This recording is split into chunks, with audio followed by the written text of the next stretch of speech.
This is our plate-loaded chest press. If you ever forget what it does or what muscles it works, you can check out this little plaque down here that demonstrates the movement and shows you the muscle groups.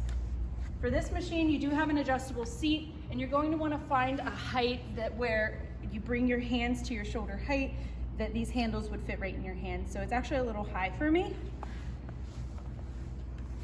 There is no yellow adjustment. You just tilt and the whole thing kind of slides and wiggles. So I'm going to fit it there, come a little lower.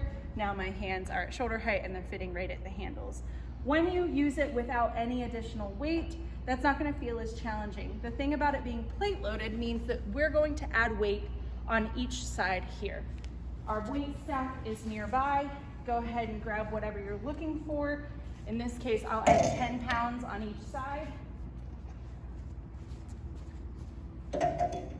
Barbell clips are not necessary since this can't tilt, so don't worry about that.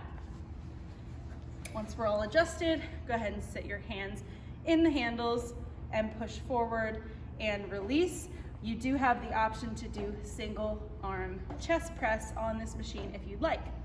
The final thing about this machine I do want to show you is going to be this little handle over here that's great for warming up your chest or stretching. It's just right here, and you can use it to kind of step away and get that stretch on both sides.